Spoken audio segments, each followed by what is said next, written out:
Luigi? Hey, Mario, would you stop poking me? Did you ever see this part of Brooklyn before? I don't know where we are. I've never been here before.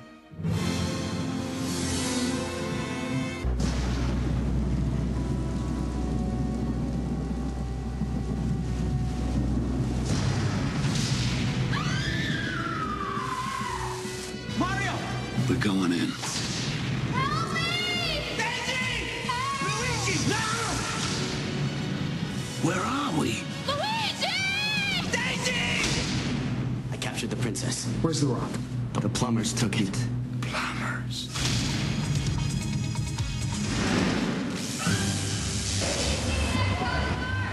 Inspired by the phenomenally popular Nintendo video game, Hollywood Pictures and Leitmotiv present the Super Mario Brothers. I got a feeling we're not in Brooklyn no more. Where you going?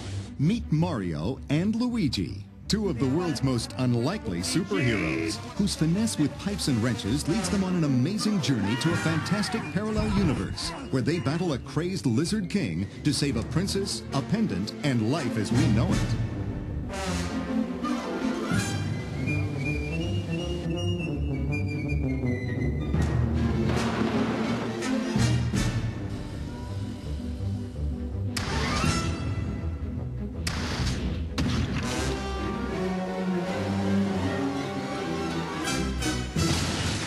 I used to do Shakespeare and wear tights, you know, but now I'm playing this little character that bounces up and down in a game. Once you started off with Mario and Luigi and what Mario and Luigi meant, then the natural process is the world they go into and who inhabits that world. You boys ain't from around here, are you? Brooklyn!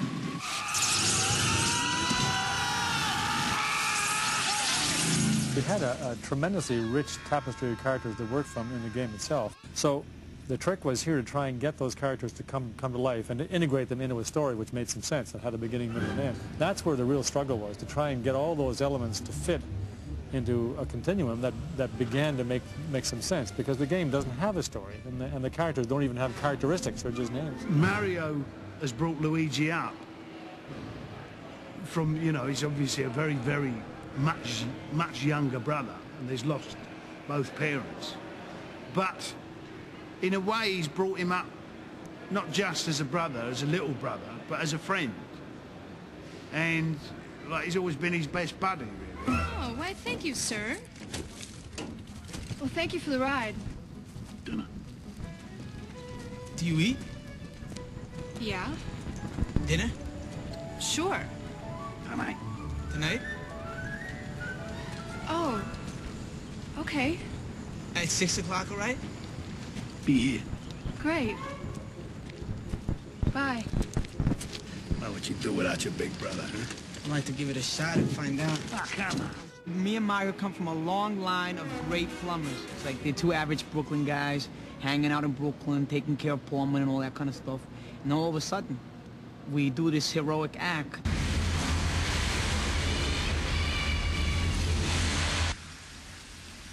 Did you see that? Yeah. You? Yeah. Oh.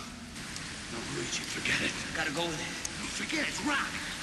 Look down there. Luigi! Luigi!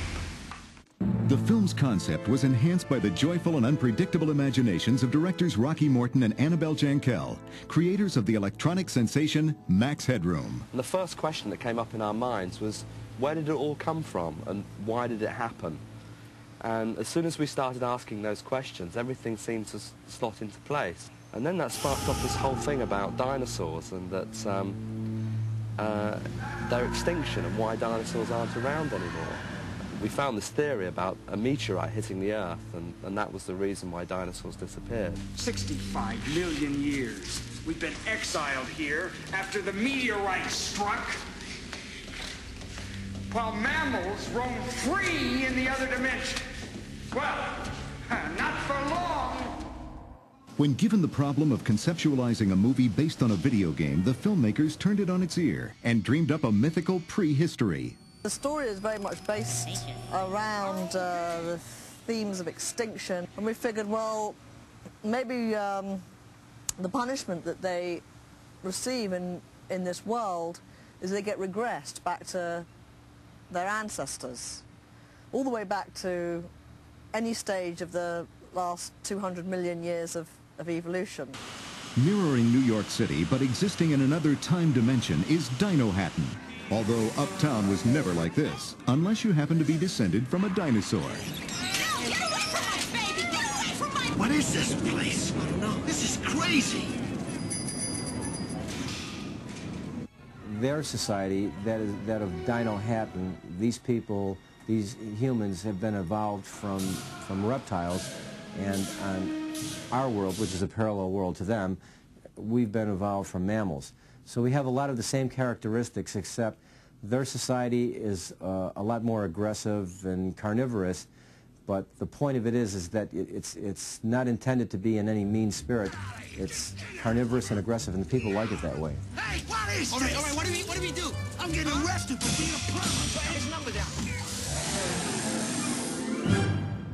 In search of their dream location, the filmmakers stumbled upon an abandoned cement factory. This mammoth 5-story structure reinforced the production team's motto, creativity is transforming what is into what might be. Coming to an existing structure, it's made out of concrete and steel, and it was a heavy manufacturing facility. The design sort of evolved out of the existing shapes and structures because they don't move. So you go in and do a survey of, it's called an as-built condition drawings, to see what shapes and sizes are in the structure itself. And then we do an overlay on top of that and try to start fitting the sets and the staging that are required to make this motion picture into that. I play King Koopa, the Lizard King. Python Pizza here, may I help you? King Koopa here. Oh, yes, sir. I'd like the Koopa special. Pterodactyl tail on that? Yes. Dino, lizard, hold the mammal, no worms, and spicy. You must be the Great Koopa.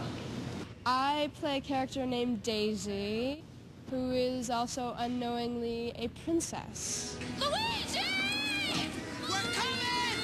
You better not hurt us! Working in this parallel world, it doesn't require a lot of acting on my part because it is so amazing looking that all I have to do is simply respond to what's around me, and it's all right there.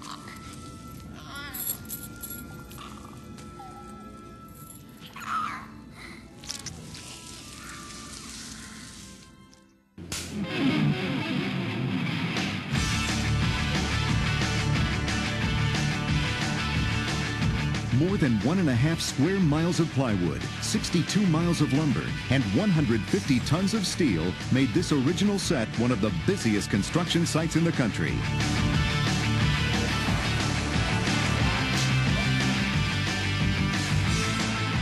Week by week, the parallel dimension began to take on a life of its own as it devoured the old structure, and its multi-leveled ramps, conveyors, and catwalks became the dazzling neon-studded set known as Koopa Square.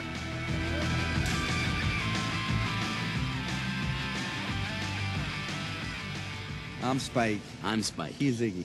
I'm Spike. I'm Iggy. I'm He's Spike. Spike. Excuse me, cousin. Hello, morons. Hello. I play Lena in the movie, and Lena is the villainess. And I play really Koopa's, what I think is the love of his life. But alas, as if you follow the plot, you'll find that he really is interested in this other girl, this Princess Daisy, who I just can't bear. Then I get the princess. Princess? I need the rock.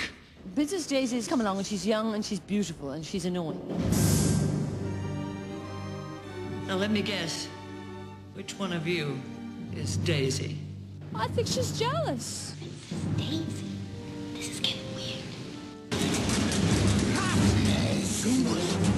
Daisy, the rock. As amazing as everything was that was built in front of the cameras, some scenes could exist only in the director's imaginations, until technological wizard Chris Woods came along. Hundreds of visual effects are used, pioneering a new generation of multi-layered effects that until now were unobtainable on film. It's not just the software that you want to use to create your effects, it's also very much the artists who we have. And we have some people who are some of the finest traditional artists, like matte artists and roto animation artists and graphic artists and so forth. And it's really the mix that is, again, just now possible with the technology of bringing really great fine artists and film effects artists together with this very high state of digital imaging technology that is going to give us a total set of shots, which I think will be the ultimate achievement that we're aiming for. You can't get rid of him! See you later, alligator. Ever!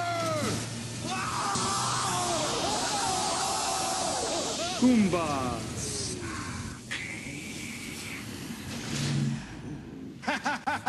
Goomba! Walk tall, be proud. Go Goomba! Join the Goombas! One of the brightest days on the set was the debut of the Goombas, King Koopa's de-evolved henchmen.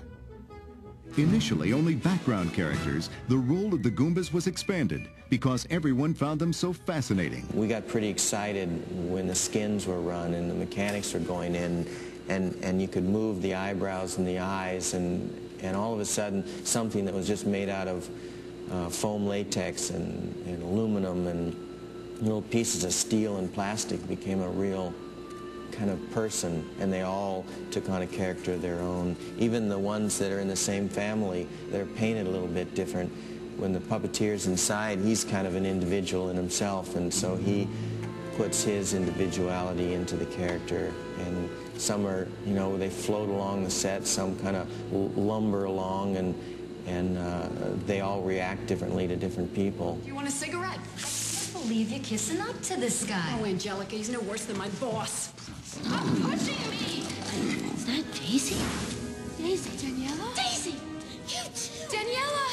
I play Daniela from Brooklyn, and she's Mario's girlfriend and fiance. The Mario family history is sort of shadows everything because he's a very, you know, old world family kind of guy, and I think she's attracted to that. Hi, Mario!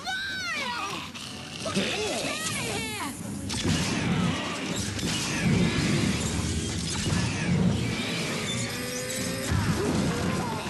Look, there were these two guys, and they came in. Spike. Yeah, Iggy and Spike, and they came in and they just took us. We didn't mean to disturb you, but the plumbers, they're in the tunnel. They're on their way to the desert. What are you doing here instead of being in the desert, heading them off? What's our interaction with King Koopa? Fascist! Oppressor of the proletariat! Guy in charge. Egg sucker! Kill them!